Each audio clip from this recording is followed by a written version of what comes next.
আজকে যত আমার গাছ আছে মানে জলে রাখা যে গাছগুলো আছে সেগুলোর সবই আমি জল পাল্টাবো আর তার সাথে একটা খাবারও অ্যাড করব, গাছেদের খাবার, যেটা আজকে আমি ফার্স্ট টাইম ইউজ করব। তো কিছুদিন পরই আমি বোলপুর যাচ্ছি, তো তার আগেও জন্য একবার ভাবলাম ট্রায়াল দিই, আমি থাকতে থাকতে দেখে নিই যে এটা গাছের জন্য ঠিকঠাক না কোনো হার্মফুল হচ্ছে আমার গাছগুলোর জন্য। যদি দেখি ঠিকঠাক তো তখন যাওয়ার আগেও গাছটার মধ্যে ওই খাবারটা দিয়ে যাব।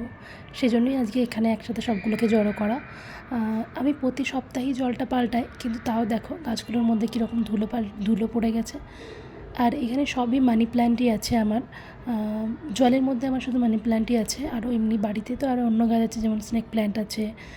আর এই দেখো এখানে কীরকম ধুলো পড়েছে। তো যাই হোক, যেটা বলছিলাম যে স্নেক প্ল্যান্ট আছে, নয়নতারা আছে, অপরাজিতা আছে, আর ছোটো একটা রঙ্গন ফুলের গাছ আছে, জেট প্ল্যান্ট আছে, রাবার গাছ আছে, আরও অনেকগুলোই গাছ আছে এরকম। অ্যালোভেরা আছে প্রচুর, কিন্তু জলের মধ্যে আমার শুধু মানি প্ল্যান্টটাই আছে। ফার্স্ট ইউজ করব, এটা আগে আমি কখনো ইউজ করিনি। এটা আমি একটা ভিডিওতে দেখে তো এটা আমি অর্ডার দিয়েছিলাম। ইউজ করার পর জানতে পারবো যে এটা কেমন, আর তারপর নিশ্চয়ই তোমাদের সাথে রিভিউটা শেয়ার করব। এটা অ্যাকচুয়ালি হচ্ছে সিউইড লিকুইড ফার্টিলাইজার। তো এটা আমি আমার এই যেগুলো জলে থাকে যেগুলো, তার মধ্যে এগুলোটা একটু দেবো। হ্যাঁ, আর এখানে দেওয়া আছে কী কী বেনিফিটস আছে না আছে সব এখানে দেওয়া আছে।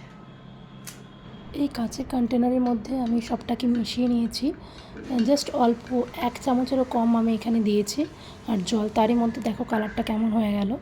এখানে লেখা ছিল যে 2 ml ফর 1 লিটার, বাট যেহেতু আমি এতগুলো গ্লাসের মধ্যে দেবো তো তাই আমি সেই অনুপাতে এটাকে মিশিয়েছি। এবং ওই যে জলটা মিশিয়েছি সেটাকে আবার প্রত্যেকটা গ্লাসে, প্রত্যেকটা বোতলে, প্রত্যেকটা কাপে যেখানে যেখানে আমার গাছ রাখা আছে সেখানে সেই জলের সাথে একটু একটু করে মিশিয়ে দেবো। হালকা জলের কালারটা একটু চেঞ্জ হবে, বাট সেরকম কিছু বোঝা যাবে না। আর আসলে হয় কি, এইগুলো বেশি পরিমাণ হয়ে গেলে গাছের ক্ষতি হয়, সেজন্য আমি খুব অল্প পরিমাণই মেশাচ্ছি যাতে গাছটার কোনো ক্ষতি না হয়।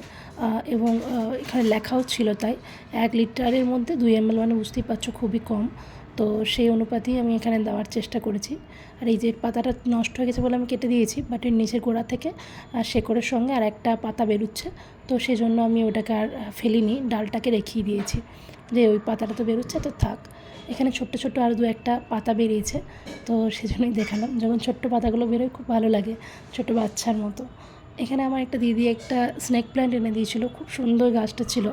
তারপর তার দুটো ছোটো ছোটো বাচ্চাও হলো, তো সেগুলোকে আমি রিপোর্ট করে দিয়েছি। আসলে বড় গাছটা না একটু কেমন নেতিয়ে পড়ছিলো, তো সেজন্য আমি ওগুলোকে রিপোর্ট করে দিলাম। বড় গাছটার টপ থেকে ছোটোগুলোকে আলাদা জায়গায় রিপোর্ট করে দিয়েছি। দেখি, আর আশা করি এরপর আস্তে আস্তে বড় গাছটা ঠিকঠাক হয়ে যাবে। যখন আমি প্রথম মুম্বাই ছিলাম তখন এখানে একটাও মানে আমার ফ্ল্যাটে একটাও গাছ ছিল না। তারপর আস্তে আস্তে একটা একটা করে গাছ করতাম। কিন্তু সবথেকে খারাপ লাগতো কখন জানো, যখন বোলপুর চলে যায় আর তারপরে এসে দেখি গাছগুলোর অবস্থা করুণ হয়ে গেছে, সেটার জন্য ভীষণ মন খারাপ করে। তো এখন অবশ্য অসুবিধা নেই, আশেপাশে কাউকে চাবি দিয়ে যায়, তারা একটু জল দিয়ে দেয়। বন্ধু আছে, বন্ধুও জল দিয়ে দেয়। তো আর এই যে এই গাছগুলো দেখছো, এর মধ্যে কিছু এখানকার, কিছু আমরা আগের বছর আলিবাগ ঘুরতে গেছিলাম, সেখান থেকে মানি প্ল্যান্টের রাস্তার মধ্যে হয়েছিল, সেখান থেকে নিয়ে এসেছিলাম। আর আমি দেখি রাস্তার যে কোনো গাছ অনেক বেশি মানে ভালো হয় তোমার নার্সারি গাছ থেকে বা অন্য কোনো জায়গা থেকে আনা গাছ থেকে, কারণ রাস্তার গাছের হয়তো ইমিউনিটি সিস্টেমটাও ঠিক সেইভাবেই তৈরি হয়। আর এই যে কয়েকদিন পর বোলপুর যাব, সেই জন্যই আমার এখন চিন্তা গাছগুলোকে নিয়ে। আজকের মতো ভিডিওটা এখানেই শেষ করছি, টাটা।